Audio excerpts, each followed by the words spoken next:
ਜਸ ਪੰਜਾਬੀ ਦੇ ਸੂਝਵਾਨ ਦਰਸ਼ਕਾਂ ਦਾ ਅੱਜ ਦੇ ਮਤੇ ਗੁਰਮਤੇ ਅਤੇ ਹੁਕਮਨਾਮੇ ਪ੍ਰੋਗਰਾਮ ਦੇ ਵਿੱਚ ਨਿੱਘਾ ਸਵਾਗਤ ਹੈ। ਮਤ, ਦੁਰਮਤ, ਗੁਰਮਤ, ਮਨਮਤ ਇਹ ਸਾਰੇ ਇੱਕ ਦੂਜੇ ਦੇ ਪਰਸਪਰ ਮਿਲਦੇ ਜੁਲਦੇ ਪਰ ਬਹੁਤ ਹੀ ਵਿੱਥ ਦੇ ਉੱਤੇ ਲਿਜਾਣ ਵਾਲੇ, ਬਹੁਤ ਦੂਰੀਆਂ ਪੈਦਾ ਕਰ ਦੇਣ ਵਾਲੇ ਕੁਝ ਲਫ਼ਜ਼ ਹਨ। ਜੇ ਤਾਂ ਮਤ ਹਰ ਇੱਕ ਦੇ ਕੋਲ ਹੈ, ਪਰ ਉਸ ਦੇ ਕੋਲ ਇੱਕ ਰਸਤਾ ਹੈ, ਉਸ ਨੂੰ ਇੱਕ ਸਾਧਨ ਦਿੱਤਾ ਹੈ। ਉਹ ਭਾਵੇਂ ਉਸ ਨੂੰ ਦੁਰਮਤ ਵਾਲੇ ਪਾਸੇ ਲੈ ਜਾਏ, ਮਨਮਤ ਵਾਲੇ ਪਾਸੇ ਲੈ ਜਾਏ, ਗੁਰਮਤ ਵਾਲੇ ਪਾਸੇ ਲੈ ਜਾਏ। ਰਸਤੇ ਦੋ ਹੀ ਹਨ, ਤੀਜਾ ਕੋਈ ਰਸਤਾ ਨਹੀਂ। ਰਸਤਾ ਹਰ ਇੱਕ ਨੂੰ ਅਪਣਾਉਣਾ ਪੈਣਾ ਹੈ। ਗੁਰੂ ਦੀ ਮੱਤ ਦੇ ਅਨੁਸਾਰ, ਗੁਰੂ ਦੀ ਬਖਸ਼ੀ ਹੋਈ ਮੱਤ ਦੇ ਅਨੁਸਾਰ, ਪੰਥ ਦੇ ਮਿਲੇ ਹੋਏ ਹੱਕ ਦੇ ਮੁਤਾਬਿਕ ਉਹ ਮਤੇ ਪਾਸ ਕਰਨੇ ਪੰਥ ਦਾ ਸਦੀਵੀ ਹੱਕ ਰਿਹਾ ਹੈ। ਜਿਹੜੀ ਜੀਵਨ ਜਾਚ ਗੁਰੂ ਸਾਹਿਬ ਨੇ ਦੱਸੀ ਹੀ ਨਹੀਂ, ਜਿਹੜੀ ਜੀਵਨ ਜਾਚ ਗੁਰੂ ਸਾਹਿਬ ਨੇ ਖੁਦ ਆਪਣੇ ਜੀਵਨ ਦੇ ਉੱਤੇ ਘਾਲੀ, ਜੀਵਨ ਦੇ ਉੱਤੇ ਢਾਲੀ, ਉਹਨਾਂ ਨੇ ਆਪਣਾ ਜੀਵਨ ਜੀਵਿਆ। ਉਹਨਾਂ ਨੇ ਜ਼ਿੰਦਗੀ ਦੇ ਵਿੱਚ ਉਹ ਸਾਰੇ ਕਾਰਜ ਇੱਕ ਇਨਸਾਨੀ ਰੂਪ ਵਿੱਚ, ਇੱਕ ਪਰਿਵਾਰਕ ਰੂਪ ਵਿੱਚ ਸਾਰਿਆਂ ਨਾਲ ਸਾਂਝੇ ਕੀਤੇ ਔਰ ਫਿਰ ਉਸ ਦੇ ਬਾਅਦ ਉਹ ਨਿਯਮਬੱਧ ਕੀਤੇ। ਸੰਸਾਰ ਦੇ ਵਿੱਚ ਹਰ ਕੌਮ, ਹਰ ਧਰਮ, ਹਰ ਫਿਰਕਾ, ਹਰ ਸੰਸਥਾ ਆਪਣੇ ਕੁਝ ਨਿਯਮ ਬਣਾਉਂਦੀ ਹੈ, ਕੁਝ ਬੰਦਸ਼ਾਂ ਬਣਾਉਂਦੀ ਹੈ। ਬੰਦਸ਼ਾਂ ਤੋਂ ਬਿਨਾਂ ਜਾਨਵਰ ਹੈ। ਜਾਨਵਰ ਔਰ ਇਨਸਾਨ ਵਿੱਚ ਸਿਰਫ ਇਹੀ ਫਰਕ ਹੈ, ਉਸ ਦੇ ਉੱਤੇ ਕੋਈ ਬੰਦਿਸ਼ ਨਹੀਂ, ਉਸ ਦੇ ਉੱਤੇ ਕੋਈ ਪਾਬੰਦੀ ਨਹੀਂ। ਪਰ ਇਨਸਾਨ ਨੂੰ ਆਪਣੀ ਪਾਬੰਦੀ, ਆਪਣੇ ਨਿਯਮ, ਆਪਣੇ ਦਿੱਤੇ ਹੋਏ ਉਹਨਾਂ ਅਸੂਲਾਂ ਦੇ ਦਾਇਰੇ ਮਦਾਰ ਦੇ ਅੰਦਰ, ਉਸ ਨੂੰ ਉਸ ਰਾਮਕਾਰ ਦੇ ਅੰਦਰ ਆਪਣੇ ਆਪ ਨੂੰ, ਜੀਵਨ ਨੂੰ ਢਾਲਣਾ ਪੈਂਦਾ ਹੈ। ਜ਼ਿੰਦਗੀ ਦੇ ਜਨਮ ਤੋਂ ਲੈ ਕੇ ਆਖਰਤ ਤੱਕ ਕੁਝ ਪੜਾਅ ਹਨ। ਵੱਖ-ਵੱਖ ਧਰਮਾਂ ਨੇ ਉਹਨਾਂ ਦੇ ਆਪਣੇ ਸੰਸਕਾਰ, ਉਹਨਾਂ ਦੇ ਆਪਣੇ ਨਿਯਮ ਮਿੱਥੇ ਹਨ। ਅੱਜ ਮਤਿਆਂ ਦੇ ਹਵਾਲੇ ਨਾਲ, ਗੁਰਮਤਿਆਂ ਦੇ ਹਵਾਲੇ ਨਾਲ, ਗੁਰਮਤ ਦੇ ਹਵਾਲੇ ਦੇ ਨਾਲ, ਗੁਰੂ ਸਾਹਿਬ ਦੇ ਦਿੱਤੇ ਹੋਏ ਆਦੇਸ਼ਾਂ ਦੇ ਹਵਾਲੇ ਦੇ ਨਾਲ ਅਸੀਂ ਇੱਕ ਐਸੇ ਪਹਿਲੂ ਬਾਰੇ ਆਪ ਨਾਲ ਵਿਚਾਰ ਸਾਂਝੇ ਕਰਾਂਗੇ ਜਿਹੜਾ ਅਸੀਂ ਰੋਜ਼ ਆਪਣੇ ਜ਼ਿੰਦਗੀ ਵਿੱਚ ਪਤਾ ਨਹੀਂ ਹਜ਼ਾਰਾਂ ਹੀ ਉਹ ਵੇਖ ਚੁੱਕੇ ਹਾਂ, ਪਰ ਕਦੀ ਉਸ ਦੀ ਅਹਿਮੀਅਤ ਨੂੰ, ਕਦੀ ਉਸ ਦੇ ਮਕਸਦ ਨੂੰ, ਕਦੀ ਗੰਭੀਰਤਾ ਦੇ ਨਾਲ ਸੋਚਣ ਦੀ ਕੋਸ਼ਿਸ਼ ਵੀ ਨਹੀਂ ਕੀਤੀ। ਉਹ ਹੈ ਇੱਕ ਸੰਸਕਾਰ, ਆਨੰਦ ਸੰਸਕਾਰ।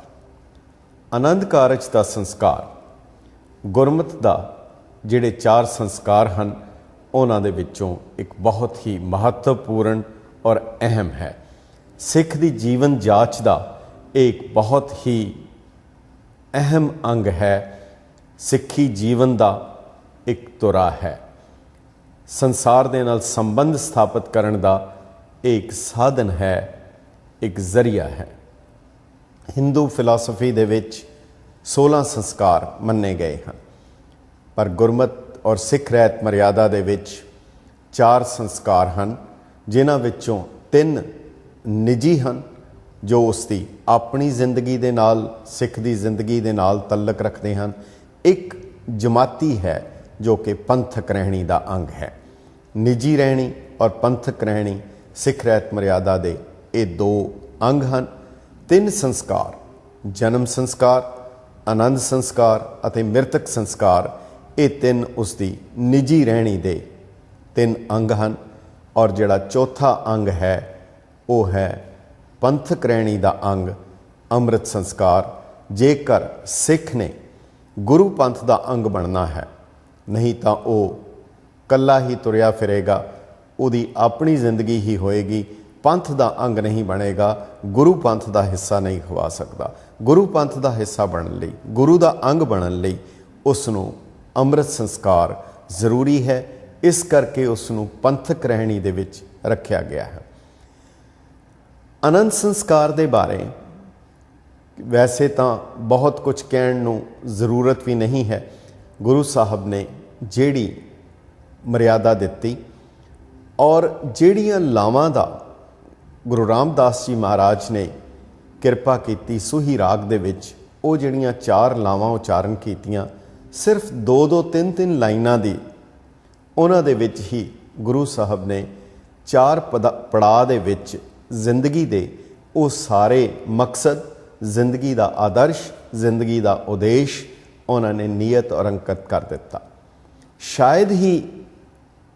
ਸ਼ਾਇਦ ਆਨੰਦ ਕਾਰਜ ਦੇ ਦੌਰਾਨ ਜਾਂ ਬਾਅਦ ਵਿੱਚ ਵੀ ਜਾਂ ਉਸ ਤੋਂ ਪਹਿਲੇ ਕਦੀ ਅਸੀਂ ਕੋਸ਼ਿਸ਼ ਵੀ ਕੀਤੀ ਹੋਏ ਉਹਨਾਂ ਲਾਵਾਂ ਦਾ ਪਾਠ, ਉਸ ਦਾ ਮਕਸਦ, ਉਹਦਾ ਮਤਲਬ, ਉਸ ਦਾ ਅਰਥ ਕੀ ਹੈ, ਉਸ ਦਾ ਭਾਵਾਰਥ ਕੀ ਹੈ।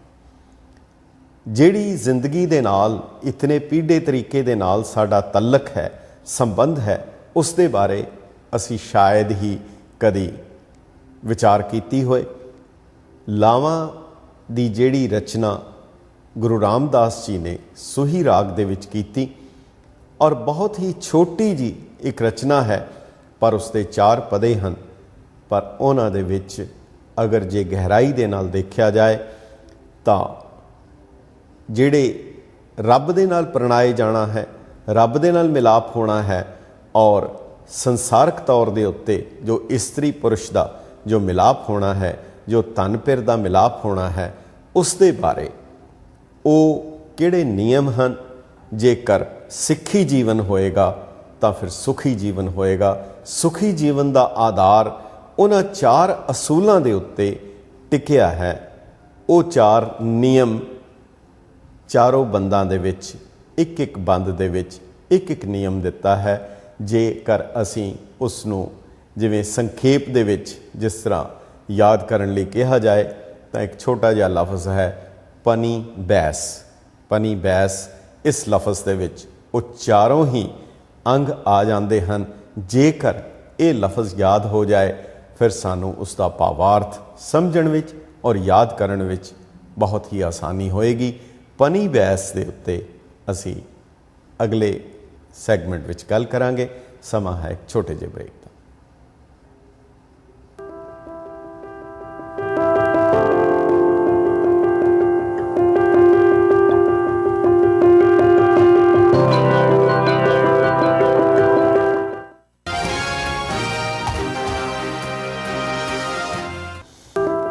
ਜਸ ਪੰਜਾਬੀ ਦੇ ਸੂਝਵਾਨ ਦਰਸ਼ਕਾਂ ਦਾ ਮਤੇ ਗੁਰਮਤੇ ਅਤੇ ਹੁਕਮਨਾਮੇ ਪ੍ਰੋਗਰਾਮ ਵਿੱਚ ਆਨੰਦ ਸੰਸਕਾਰ ਦੇ ਬਾਰੇ ਜੋ ਭਾਵਾਰਥ ਔਰ ਨਾਲ ਹੀ ਇਸ ਦੇ ਬਾਰੇ ਪੰਥ ਨੇ ਕੁਝ ਮਤੇ ਗੁਰਮਤੇ ਅਤੇ ਹੁਕਮਨਾਮੇ ਕੀਤੇ ਹਨ ਤਾਂ ਕਿ ਇਸ ਦੀ ਪਵਿੱਤਰਤਾ, ਇਸ ਦੀ ਸੈਂਕਟਿਟੀ ਔਰ ਇਸ ਦੀ ਉੱਚਤਾ ਨੂੰ ਕਾਇਮ ਰੱਖਿਆ ਜਾ ਸਕੇ।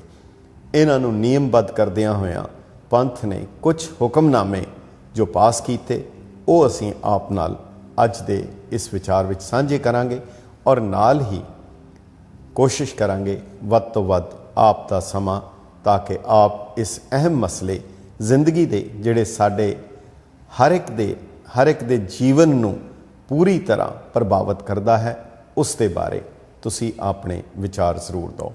ਜੇਕਰ ਅਸੀਂ ਗੁਰਮਤ ਦੇ ਉਸ ਆਸ਼ੇ ਨੂੰ, ਉਸ ਉਦੇਸ਼ ਨੂੰ ਸਮਝ ਜਾਵਾਂਗੇ ਕਿ ਕੀ ਇਹ ਕੇਵਲ 2 ਸਰੀਰਾਂ ਦਾ ਮਿਲਾਪ ਹੀ ਨਹੀਂ ਬਲਕਿ ਇਸ ਦੇ ਨਾਲ ਇਸ ਦੇ ਪਿੱਛੇ ਡੂੰਘੀ ਭਾਵਾਰਥ ਔਰ ਡੂੰਘਾ ਜਿਹੜਾ ਵਿਚਾਰ ਸੀ ਗੁਰੂ ਸਾਹਿਬ ਨੇ ਦੇਣ ਦੀ ਕੋਸ਼ਿਸ਼ ਕੀਤੀ, ਉਹ ਸੀ ਕਿ ਏਕ ਜੋਤ ਦੋਏ ਮੂਰਤੀ ਵਾਲੀ ਗੱਲ ਨੂੰ ਪ੍ਰਤੀਰੂਪ ਪ੍ਰਤੀਮਾਨ ਕਰਨਾ, ਮੂਰਤੀਮਾਨ ਕਰਨਾ। ਏਕ ਜੋਤ ਦੋਏ ਮੂਰਤੀ ਵਾਲੀ ਗੱਲ, ਸਰੀਰ 2 ਹੋ ਜਾਣ ਪਰ ਆਤਮਾ ਦਾ ਮਿਲਨ, ਪਰ ਇਹ ਮਿਲਨ ਅਬਿਨਾਸੀ ਹੈ, ਅਬਿਨਾਸ਼, ਕਦੀ ਵਿਨਾਸ਼ ਨਾ ਹੋਣ ਵਾਲਾ ਸਦੀਵੀ ਹੈ। ਇਹ ਸਮਾਬੱਧ ਨਹੀਂ ਹੈ ਕਿ ਕਿਸੇ ਇਹਦਾ ਕੋਈ ਟਾਈਮ ਲਿਮਿਟ ਹੈ ਜਾਂ ਇਸ ਨੂੰ ਸਮਾਪਤ ਕਰਨ ਦੀ ਕੋਈ ਗੱਲ ਵੀ ਗੁਰਮਤ ਵਿੱਚ ਹੈ। ਹਰ ਇੱਕ ਮਜ਼ਹਬ ਦੇ, ਹਰ ਇੱਕ ਧਰਮ ਦੇ ਪੈਗੰਬਰਾਂ ਨੇ, ਅਵਤਾਰਾਂ ਨੇ ਆਪਣੇ ਨਿਯਮ ਦਿੱਤੇ ਹਨ। ਉਹ ਮੁਬਾਰਕ ਹਨ। ਉਹ ਆਪਣੀ ਆਪਣੀ ਉਮਤ ਦੇ ਲਈ ਉਹਨਾਂ ਦੀ ਸੂਝ ਮੁਤਾਬਕ, ਉਹਨਾਂ ਦੇ ਜ਼ਰੂਰਤ ਮੁਤਾਬਕ ਉਹ ਨਿਯਮ ਦਿੱਤੇ ਗਏ। ਗੁਰੂ ਨਾਨਕ ਸਾਹਿਬ ਨੇ ਬਹੁਤ ਸਪਸ਼ਟ ਕਿਹਾ ਸੀ, ਉਹਨਾਂ ਨੂੰ ਜਦੋਂ ਪੁੱਛਿਆ ਗਿਆ ਕਿ ਕਿਹੜਾ ਮਜ਼ਹਬ ਚੰਗਾ ਹੈ, ਕਿਹੜੇ ਅੱਛੇ ਹਨ, ਹਿੰਦੂ ਵੱਡਾ ਕਿ ਮੁਸਲਮਾਨ ਹੋਈ, ਹਜ਼ੂਰ ਨੇ ਇਹੀ ਕਿਹਾ ਸੀ, ਬਾਬਾ ਆਖੇ ਹਾਜੀਆਂ शुभ अमलों बाजों दोनों रोई। गुरु गोबिंद सिंह साहब नूं भी जदों बहादुर शाह दे पीर ने पूछया सी कि पीर मज़हब हमारा खूब कि तुम्हारा खूब, साहिब श्री गुरु गोबिंद सिंह साहब ने कहा सी तुमको तुम्हारा खूब हमको हमारा खूब। सारियां दा सत्कार करदियां होयां गुरु साहब ने जो आदेश, गुरु पंथ ने जो नियम थापे हैं उन्हां दा पालन करना सिख दा फर्ज है, ताकि वह गुरु पंथ का अंग बनया रहे, उस तो विछड़ के डार तो किधरे वो कुराहे या होर दो चित्ती विच ना पै जाए, दुबदा विच ना पवे। सो हिंदूइज़म दे विच 8 किस्म के विवाह शास्त्रां दे विच, हिंदू लॉ दे विच 20 अंकित किए गए हैं, जिन्हां विच पैशाच विवाह, ब्रह्म विवाह, गंधर्व विवाह, असुर विवाह कई किस्म के उहदे विच दिते हैं। वो विस्तार का विषय है जो साडा अज विषय नहीं है।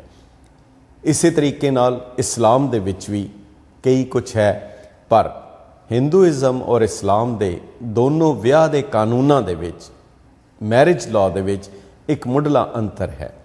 जिथे हिंदू लॉ दे विच विआह एक धार्मिक रस्म है, एक पवित्र रस्म है, इस्लाम विच वो एक कॉन्ट्रैक्ट है, एक एग्रीमेंट है, जिस दे विच मेहर दी जिहड़ी रकम मुकर्रर करनी पैंदी है कि ये विआह दी इतनी रकम मुकर्रर की गई है। उस दे विच वो निकाह जो है उसकी एक रकम है, एक कॉन्ट्रैक्ट है। गुरमत विच और हिंदूइज़म विच बेसिक फ़र्क ये है, जिथे हिंदू शास्त्रां दे मुताबक गृहस्थ एक आश्रम है, आश्रम पड़ा है, ठहरन की जगह है, बालचर्य है, जिस तरीके नाल गृहस्थ आश्रम है, और नाल ही एक वानप्रस्थ जिमें संन्यास वगैरह का है। पर गुरमत दे विच गृहस्थ धर्म है, ये धर्म का एक अंग है, इसनूं इसे रूप विच अपनाना पएगा। हुण इस दे विच जिहड़ियां 4 लावां बहुत ही संखेप विच, क्योंकि 4 हुक्मनामे और गुरमते आप नाल सांझे करने हैं। जिहड़ियां 4 लावां दा जिस तरह जिक्र कीता सी, पनी बहस का एक हवाला दिंदियां होया, पहलड़ी लाव प्रवृत्ति करम दड़ाया बलराम जीओ। सब तो पहली जिहड़ी शर्त है, जेकर एक जीव आत्मा ने परमात्मा दे नाल, भावें कोई भी जीव है, आत्मा का कोई धर्म नहीं हुंदा, आत्मा हर एक दी है, हर एक लई ये उपदेश है, सारे संसार मात्र लई, सारे प्राणी मात्र लई, हर जीव लई ये उपदेश है कि जेकर ए जीव रूप इस्तरी तू उस परमात्मा दे नाल अगर अपने आप नूं परणाए जाना है, तां फिर तैनूं पहली शर्त है, हर पहलड़ी लाव प्रवृत्ति कर्म दड़ाया बलराम जीओ। प्रवृत्त होना पएगा संसार विच। प्रवृत्त होना मतलब उपराम नहीं होना, संसार तो भजना नहीं, संन्यास नहीं लेना, संसार तो विरक्त नहीं होना, इस विच प्रवृत्त होना है, खचित भी नहीं होना। खचित और प्रवृत्त दे विच फर्क है।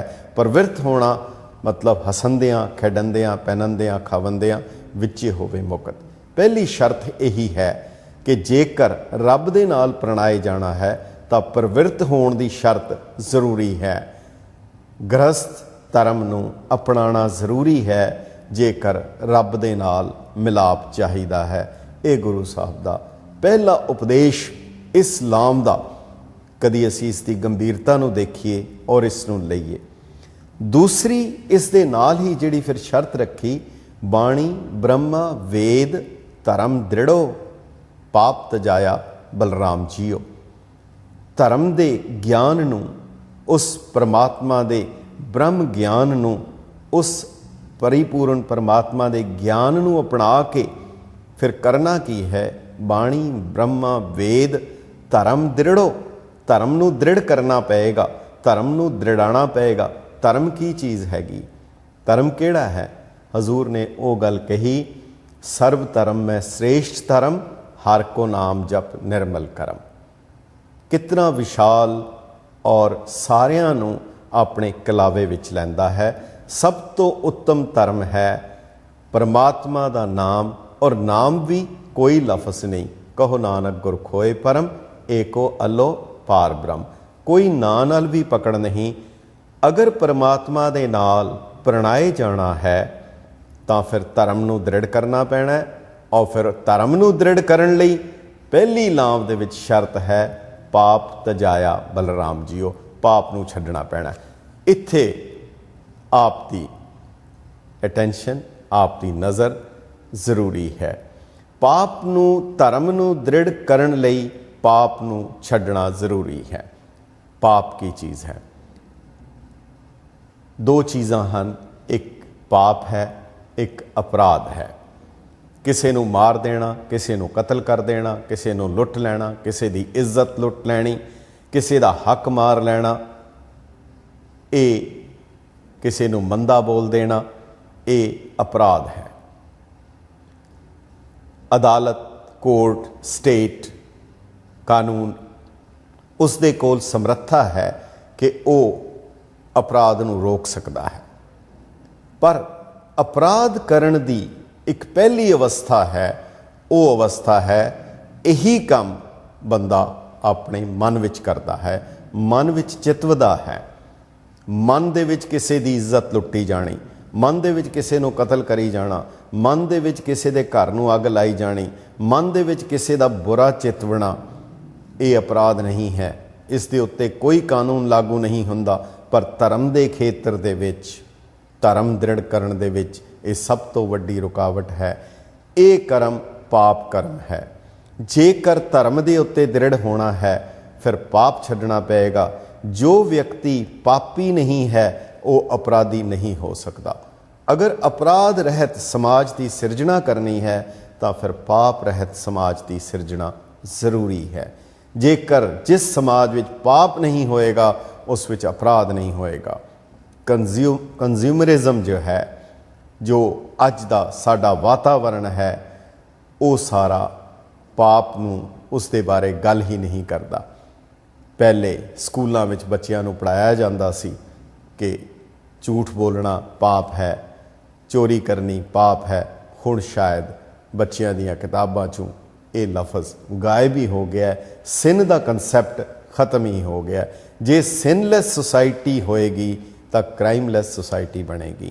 ਅੱਜ ਸਮਾਜ ਕ੍ਰਾਈਮ ਨੂੰ ਤੇ ਰੋਕਣ ਦੀ ਗੱਲ ਕਰਦਾ ਹੈ ਪਰ ਸਿਨ ਦੀ ਗੱਲ ਨਹੀਂ ਕਰਦਾ। ਸੋ ਪਹਿਲੜੀ ਲਾਂਵ ਦੀ ਇਹ ਸ਼ਰਤ ਹੈ ਕਿ ਜੇ ਤੂੰ ਧਰਮ ਦੇ ਉੱਤੇ ਦ੍ਰਿੜ ਹੋਣਾ ਹੈ, ਜੇ ਤੂੰ ਉਸ ਦੇ ਨਾਲ ਮਿਲਾਪ ਕਰਨਾ ਹੈ, ਇਸ਼ਕੇ ਮਜਾਜ਼ੀ ਤੋਂ ਇਸ਼ਕੇ ਹਕੀਕੀ ਦਾ ਸਫ਼ਰ ਕਰਨਾ ਹੈ, ਜੇ ਦੋ ਸਰੀਰਾਂ ਨੇ ਵੀ ਮਿਲਣਾ ਹੈ, ਫਿਰ ਤੁਹਾਨੂੰ ਆਪਣੀ ਜ਼ਿੰਦਗੀ ਦੇ ਵਿੱਚ ਧਰਮ ਨੂੰ ਦ੍ਰਿੜ ਕਰਨਾ ਪਏਗਾ। ਧਰਮ ਨੂੰ ਦ੍ਰਿੜ ਕਰਨ ਲਈ ਪਾਪ ਨੂੰ ਤਿਆਗਣਾ ਪਏਗਾ। ਪਾਪ ਰਹਿਤ ਜੀਵਨ ਨੂੰ ਜੀ ਕੇ ਹੀ ਅਸੀਂ ਕੁਝ ਪ੍ਰਾਪਤ ਕਰ ਸਕਦੇ ਹਾਂ। ਅਗਲੀ ਜਿਹੜੀ ਸ਼ਰਤ ਹੈ ਦੂਸਰੀ ਲਾਮ ਦੀ, ਉਹ ਬਹੁਤ ਹੀ ਕਮਾਲ ਦੀ ਹੈ। ਉਸ ਵਿੱਚ ਹੈ ਨਿਰਮਲ ਪਉ ਪਾਇਆ। ਪੈ ਔਰ ਪਉ ਦੇ ਵਿੱਚ ਫਰਕ ਹੈ। ਡਰ ਤਾਂ ਸਾਨੂੰ ਸੱਪ ਕੋਲੋਂ ਬੜਾ ਲੱਗਦਾ ਹੈ, ਡਰ ਤਾਂ ਸੰਡੇ ਕੋਲੋਂ ਵੀ ਲੱਗਦਾ ਹੈ, ਡਰ ਤਾਂ ਬਦਮਾਸ਼ ਕੋਲੋਂ ਵੀ ਲੱਗਦਾ ਹੈ। ਪਰ ਇਸ ਗੁਰਮਤ ਗਾਡੀ ਰਾਹ ਦੇ ਵਿੱਚ, ਇਸ ਪਰਿਵਾਰਕ ਜੀਵਨ ਦੇ ਵਿੱਚ ਅਗਰ ਡਰ ਹੈ ਤਾਂ ਫਿਰ ਉਹ ਪੈ ਨਹੀਂ। ਜਿਵੇਂ ਕਿਸੇ ਸੂਫੀ ਫਕੀਰ ਨੇ ਕਿਹਾ ਸੀ, ਮੁੱਲਾ ਰੱਬ ਦਾ ਡਰ ਦਿੰਦਾ ਹੈ ਪਰ ਸੂਫੀ ਰੱਬ ਦਾ ਭਉ ਪੈਦਾ ਕਰਦਾ ਹੈ। ਇਹ ਭਉ ਨਿਰਮਲ ਭਉ ਹੋਏ, ਪਤੀ ਪਤਨੀ ਨੂੰ ਪਤੀ ਦਾ ਔਰ ਪਤੀ ਨੂੰ ਪਤਨੀ ਦਾ ਅਗਰ ਨਿਰਮਲ ਭਉ ਹੈ, ਉਹ ਪਵਿੱਤਰ ਡਰ ਹੈ ਮਨ ਦੇ ਵਿੱਚ, ਇਹ ਫਿਰ ਜੀਵਨ ਦੇ ਇਸ ਰਾਹ ਨੂੰ ਸੁਖਾਲਾ ਕਰੇਗਾ। ਪਹਿਲੀ ਸ਼ਰਤ ਪ੍ਰਵਿਰਤੀ ਕਰਮ, ਦੂਸਰੀ ਨਿਰਮਲ ਭਉ, ਤੀਸਰੀ ਜੋ ਹੈ ਬੈਰਾਗੀਆ, ਮਨ ਦੇ ਵਿੱਚ ਬੈਰਾਗ ਉਤਪੰਨ ਹੋਏ। ਸਭ ਕੁਝ ਹੁੰਦਿਆਂ ਹੋਇਆਂ, ਸਭ ਕੁਝ ਹੋ ਕੇ ਵੀ ਉਹ ਮਨ ਦੀ ਅਵਸਥਾ ਦੇ ਵਿੱਚ ਉਹਨਾਂ ਤੋਂ ਉਪਰਾਮ ਹੋਏ। ਜਦੋਂ ਲੋੜ ਆਏ ਉਹਨਾਂ ਨੂੰ ਛੱਡ ਜਾਏ, ਉਹਨਾਂ ਨਾਲ ਪਕੜ ਨਾ ਰੱਖੇ। ਇਹ ਤੀਸਰੀ ਜਿਹੜੀ ਸ਼ਰਤ ਸੀ, ਮਨ ਚਾਉ ਭਇਆ ਬੈਰਾਗੀਆ ਬਲਰਾਮ ਜੀਓ। ਤਾਂ ਹੀ ਫਿਰ ਅਖੀਰ ਵਿੱਚ ਵੀ ਕਿਹਾ, ਜਨ ਨਾਨਕ ਬੋਲੇ ਤੀਜੀ ਲਾਵੇਂ ਹਰ ਉਪਜੇ ਮਨ ਬੈਰਾਗ ਜੀਓ। ਔਰ ਚੌਥੀ ਔਰ ਅਖੀਰਲੀ ਲਾਮ ਦਾ ਭਾਵਾਰਥ, ਕਿਉਂਕਿ ਇਹ ਵਿਸ਼ਾ ਇੱਕ ਇੱਕ ਲਾਮ ਦੀ ਜਿਹੜੇ ਪਦੇ ਹਨ ਉਹ ਪੂਰੀ ਵਿਆਖਿਆ ਦੇ ਮੁਤਾਜ ਹਨ, ਪਰ ਬਹੁਤ ਹੀ ਸੰਖੇਪ ਦੇ ਵਿੱਚ क्योंकि साडा मकसद वो 4 हुक्मनामे आप नाल साझे करने हैं। चौथी जो है, अगर ये चीज़ हो जाएगी, अगर पाप तजया गया, अगर धर्म दृढ़ हो गया, अगर निर्मल पौ पैदा हो गया, अगर मन दे विच वैराग हो गया, तो फिर चौथी लाव मन सहज भया हर पाया बलराम जीओ। सहज दे विच आके हठ कर्म नाल नहीं, जिंदगी सहज दे विच अगर आ जाए, जन नानक बोले चौथी लावें हर पाया प्रभ अबनासी। ये एक हवाला दे के जिंदगी दे उत्ते भी लागू करन दी गल कही इत्थे, और नाल ही परमात्मा दे नाल भी इस नूं लागू करन दी गल कीती।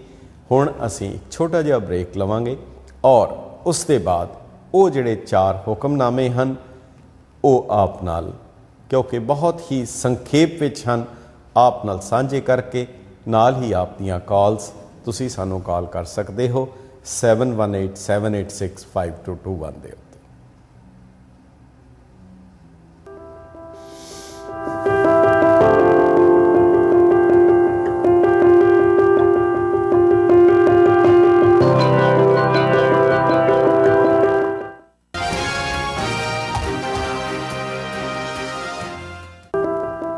जस पंजाबी दे सूझवान दर्शकों का वक्फे दे बाद निੱਘਾ स्वागत है।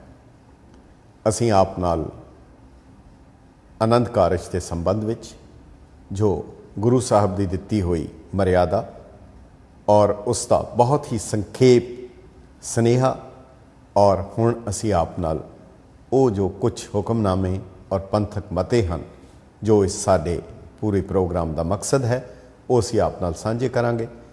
तुसी सानू अपने विचार किसी वेले भी दे सकते हो, तुसी सानू कॉल कर सकते हो 7187865221 दे उत्ते। सब तो पहला जिहड़ा चौंके जिस तरह असी आप नाल विचार साझे कीते है कि ये रस्म धार्मिक रस्म है और धर्म का एक जरूरी अंग है। निजी हुंदा होया भी एक धार्मिक जीवन बतीत करन लई एक बहुत ही पवित्र रस्म है। इसनूं पूरी गंभीरता दे नाल लैण दी लोड़ है। इस करके सब तो पहला जिहड़ा हुक्मनामा है वो असीं आप नूं दिखा भी रहे हाँ। ये 16 मार्च 1998 नूं श्री अकाल तख्त साहब तो जारी होया सी, और इस दे विच ये स्पष्ट किया गया सी कि आनंद कारज की पवित्रता नूं देखदिआं होइआं आनंद कारज किसी भी मैरिज पैलेस वगैरह दे विच ना किया जाए। जदों भी किया जाए ये किसी गुरुद्वारा साहब दे विच कीता जाए और इस चीज़ नूं सख्ती नाल लागू किया जाए। देखण विच आंदा है काफ़ी हद तक ये चीज़ प्रवान और अमल विच लियांदी गई है। दूसरे धर्म भी अपनियां रस्मां जिस तरह ईसाईयत का भी असीं वेख्या है, वो भावें होर सारे फंक्शन समागम कर लैण पर उन्हां दा विआह जो है वो केवल चर्च दे विच ही हो सकती है और इष्ट दी हजूरी दे विच ही वो चीज़ हो सकती है। इस तो बाद दूसरा जो मता है वो बहुत ही अहम है। सिख रहत मर्यादा दे विच एक चीज़ अंकित है, क्योंकि इत्थे 2 धिरां हन। एक तां सिख जोड़ा है, संगत है, उसके गवाह हैं, और नाल गुरु है। गुरु नूं इष्ट मन के उस तो वारने जांदियां उसके दुआले लावां लैणियां हन। जे तां उसनूं अपना इष्ट मन्निया है फिर उस दियां लईआं लावां सार्थक हन, उहदा कोई अर्थ है। इसलिए सिख रहत मर्यादा जिहड़ी पंथ ने प्रवान की श्री अकाल तख्त साहब तो 1936 विच बनाई गई, उस दे विच साफ लिखिआ है अनमत वालियां दा विआह आनंद रीति नाल नहीं हो सकता। अन्य मत यानी जो सिख मत नूं नहीं मनते उन्हां दा विआह आनंद रीति नाल नहीं हो सकता।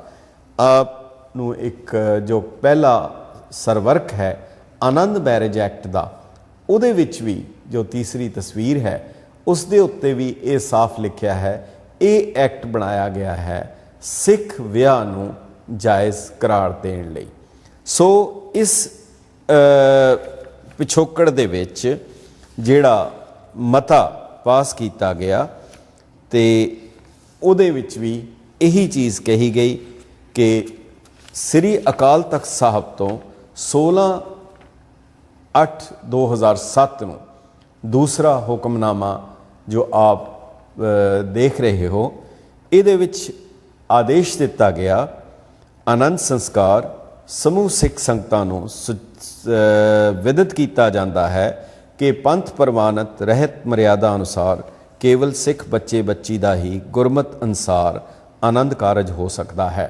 जेकर दोवें धिरां बच्चा और बच्ची जां एक धिर गैर सिख होवे तो उन्हां वल्लों आनंद कारज तो पहला सिख धर्म धारण करके संबंधित कागजात ड्राइविंग लाइसेंस पहचान पत्र पासपोर्ट आदि विच अपने नाम नाल सिंह जां कौर लाउणा जरूरी है।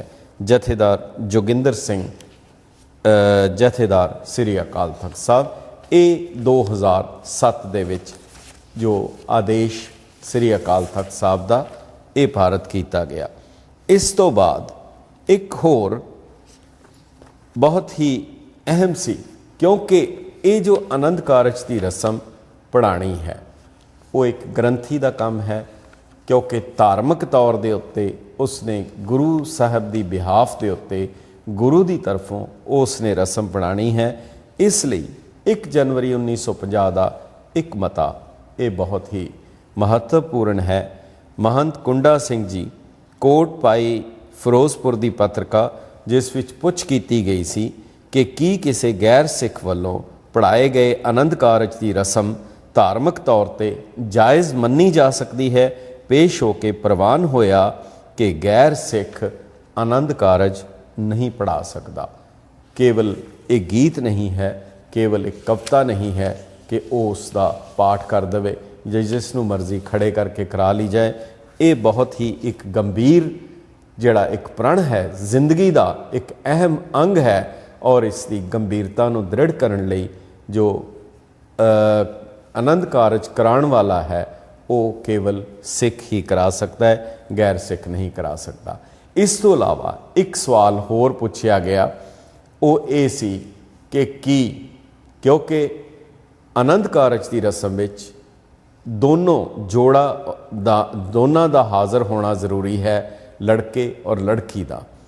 किसी ने प्रश्न किया सी कि लड़के की गैर हाज़री दे विच उसकी थावे उहदी किरपान या पग रख के या जिवें कहा जाता है उहदी फोटो रख के आनंद कारज हो सकता है।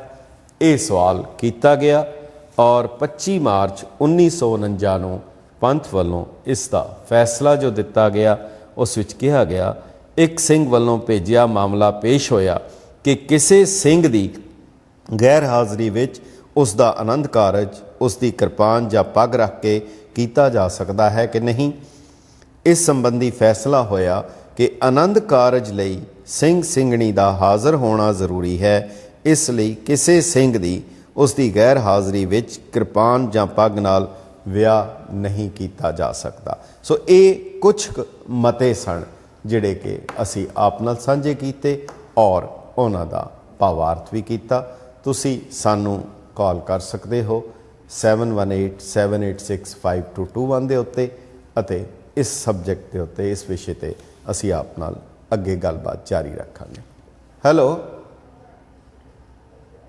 हेलो हाँ जी भाई खालसा भाई फतेह जी। हाँ जी हाँ जी, वाहिगुरू जी की फतेह। मैं गुरचरण सिंह पसीन बोलता पाया जी पसीन साहब हुक्म करो। क्या 2007 ਵਿੱਚ ਬੱਟਾ ਆਇਆ ਸੀ जी ਇਹ ਇੰਗਲੈਂਡ ਵਿੱਚ ਚੱਲ ਰਿਹਾ ਸੀ ਕਿ ਮੁਸਲਮਾਨ ਜਿਹੜੇ ਸਨ जी ਉਹ ਸਿੱਖਾਂ ਲੜਕੀਆਂ ਦੇ ਨਾਲ ਵਿਆਹ ਕਰਕੇ ਉਹਨਾਂ ਨੂੰ ਪਾਕਿਸਤਾਨ ਲੈ ਜਾਂਦੇ ਸਨ। जी ਠੀਕ ਹੈ, ਉੱਥੇ ਜਾ ਕੇ ਗੋਲਾ ਬਣਾਉਣਾ, ਉਹਨਾਂ ਨੂੰ ਤੰਗ ਕਰਨਾ, ਸਭ ਕੁਝ ਹੋਣਾ। जी ਇਹ ਤਾਂ ਉਸ ਵਕਤ ਹੁਕਮਨਾਮਾ ਸੁੱਟਿਆ ਗਿਆ, ਦੱਸਿਆ ਗਿਆ ਸੀ ਕਿ ਉਹਦੇ ਨਾਲ ਸਿੰਘ ਔਰ ਕੋਟ ਦਾ ਨਾਮ ਲਿਖਿਆ ਜਾਏ, जी जी ਤਾਂ ਆਨੰਦ ਕਾਰਜ ਕੀਤਾ ਜਾਏ। खैर साड़ी जानकारी विच ऐसी कोई नहीं, अगर आपकी जानकारी होएगी सानू इस तरह का ना ही किधरे सुनिया है ते ना ही किधरे पढ़िया है। ਤੁਸੀਂ ਬੇਸ਼ੱਕ ਲੰਡਨ ਤੋਂ ਪਤਾ कोई कर गल नहीं, सकते हो। ठीक है, जो साडे कोल ते जो हुक्मनामा है असी आप नाल साझा ਹੁਕਮਨਾਮਾ इसी करके जारी किया गया सी, मैं जी। ते कह रहा इसी करके जारी किया गया सी। ठीक है, साडे कोल उसकी जानकारी नहीं है। बहुत बहुत धन्यवाद, थैंक यू। ਇਹ ਜਿਹੜਾ ਤੁਸੀਂ ਕਿਹਾ ਕਿ ਸਿੱਖ ਹੋਣਾ ਚਾਹੀਦਾ ਲੜਕਾ ਤੇ ਸਿੱਖ ਹੀ ਹੋਣੀ ਚਾਹੀਦੀ ਲੜਕੀ, जी जी ਇਸੇ ਪਹਿਲਾਂ ਸਾਡਾ ਬਲੈਂਕੋ ਗੁਰਦੁਆਰੇ 'ਚ ਇੱਕ ਵਾਰੀ ਵਿਆਹ ਆਇਆ ਸੀ, ਜਿਹੜੀ ਕਿ ਲੜਕੀ ਸਰਦਾਨੀ ਸੀ ਤੇ ਲੜਕਾ ਸੀ ਅੰਗਰੇਜ਼। ਇਸ ਤਰ੍ਹਾਂ ਅਸੀਂ ਰਿਫਿਊਜ਼ ਕਰ ਦਿੱਤਾ ਕਿ ਅਸੀਂ ਨਹੀਂ ਕਰ ਸਕਦੇ ਵਿਆਹ ਇੱਥੇ, ਕਿਉਂਕਿ ਸਾਨੂੰ ਅਕਾਲ ਤਖਤ ਸਾਹਿਬ ਤੋਂ ਹੁਕਮ ਨਹੀਂ। ਮੈਂ ਕਿਹਾ ਤੁਸੀਂ ਨਹੀਂ ਕਰ ਸਕਦੇ, ਨਾ ਕਰੋ, ਨਾ ਜਾ ਕੇ ਆਪਣੇ ਘਰ ਵਿੱਚ ਕਰ ਲਿਓ। ਜੀ ਜੀ, ਠੀਕ ਹੈ। ਅੱਛਾ, ਉਸ ਤੋਂ ਬਾਅਦ ਅਸੀਂ ਹੁਣ ਵਿਆਹ ਕਰ ਰਹੇ ਹਾਂ, ਇਹ ਕਹੀਏ ਕਿ ਨਹੀਂ ਕਰ ਰਹੇ।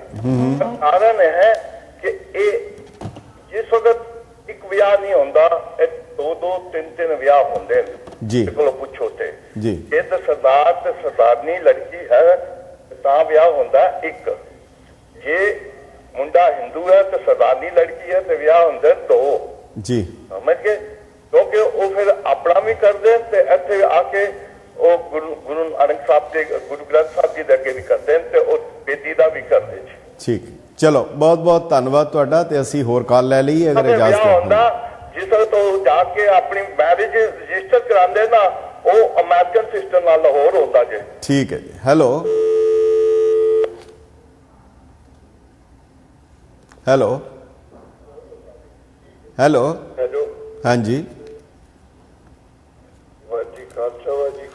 ਵਾਹਿਗੁਰੂ ਜੀ ਕਾ ਖਾਲਸਾ ਵਾਹਿਗੁਰੂ ਜੀ ਕੀ ਫਤਿਹ। ਕੌਣ ਬੋਲ ਰਹੇ ਜੀ? ਮੇਰਾ ਨਾਮ ਜੀ ਗੰਗਾ ਸਿੰਘ ਢਿੱਲੋਂ। ਹਾਂਜੀ ਹਾਂਜੀ, ਵਾਹਿਗੁਰੂ ਜੀ ਕਾ ਖਾਲਸਾ ਵਾਹਿਗੁਰੂ ਜੀ ਕੀ ਫਤਿਹ। ਮੈਂ ਅੱਜ ਦਾ ਮੁੱਦਾ ਸੁਣ ਰਿਹਾ ਸਾਂ ਜੀ, ਔਰ ਬਹੁਤ ਸਾਰੀਆਂ ਚੀਜ਼ਾਂ ਜਦੋਂ ਮੈਂ ਸੁਣਦਾ ਵਾਂ ਜੀ, ਤੇ ਬੜੀ ਹੈਰਾਨਗੀ ਹੁੰਦੀ ਹੈ ਵੀ ਸਾਡੇ ਸਭਿਅਤਾ ਨੂੰ, ਸਾਡੀਆਂ ਪਰੰਪਰਾਵਾਂ ਜਿਹੜੀਆਂ ਨੇਕ। ਤੁਸੀਂ ਢਿੱਲੋਂ ਸਾਹਿਬ ਜ਼ਰਾ ਟੀਵੀ ਦੀ ਆਵਾਜ਼ ਘੱਟ ਕਰ ਦੋਗੇ, ਆਵਾਜ਼ ਗੂੰਜ ਰਹੀ ਹੈ। ਠੀਕ ਹੋ ਗਿਆ ਜੀ? ਹਾਂਜੀ, ਬੰਦ ਹੀ ਕਰ ਦਿਓ ਟੀਵੀ ਦੀ। ਹਾਂਜੀ, ਟੈਲੀਫੋਨ ਤੇ ਗੱਲ ਕਰ ਲਓ ਜੀ। ਠੀਕ ਹੈ, ਬੰਦ ਕਰ ਦਿੱਤੀ ਹੈ ਜੀ।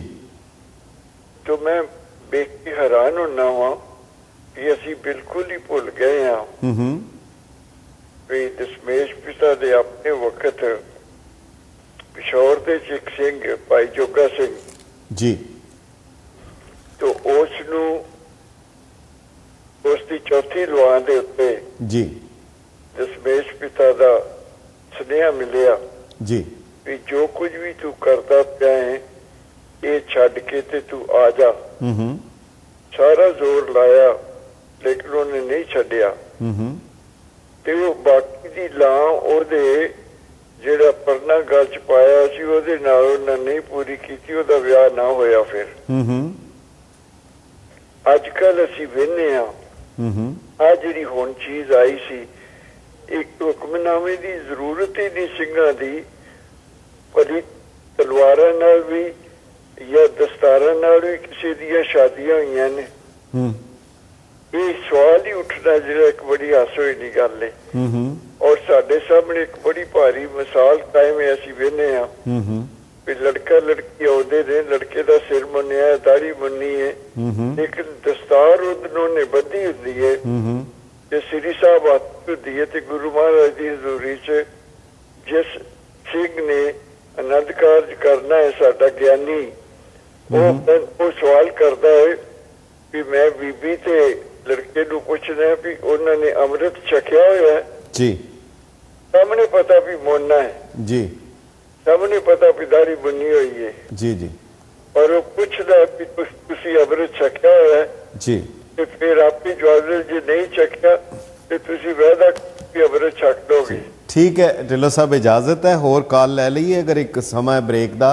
ਬਹੁਤ ਬਹੁਤ ਧੰਨਵਾਦ, ਤੁਹਾਡਾ ਸੁਨੇਹਾ ਮਿਲ ਗਿਆ ਤੇ ਬਹੁਤ ਸ਼ੁਕਰੀਆ ਤੁਹਾਡਾ, ਸ਼ੁਕਰੀਆ, ਥੈਂਕ ਯੂ, ਵਾਹਿਗੁਰੂ ਜੀ ਫਤਿਹ। ਸੋ ਸਮਾਂ ਹੈ ਇੱਕ ਛੋਟੇ ਜਿਹੇ ਬ੍ਰੇਕ ਦਾ ਔਰ ਤੁਹਾਡੀਆਂ ਕਾਲਸ ਸਾਡੇ ਲਈ ਬਹੁਤ ਅਹਿਮ ਹਨ। ਤੁਸੀਂ ਆਪਣੇ ਸੁਨੇਹੇ ਸੰਖੇਪ ਵਿੱਚ ਜ਼ਰੂਰ ਦਿਓ ਤਾਂ ਕਿ ਸਾਡੀ ਇਹ ਜੋ ਮੌਜੂਦਾ ਹਾਲਤ ਹੈ ਇਸ ਦੀ ਤਰਜਮਾਨੀ ਕਰਦੀ ਹੈ। ਇੱਕ ਬ੍ਰੇਕ।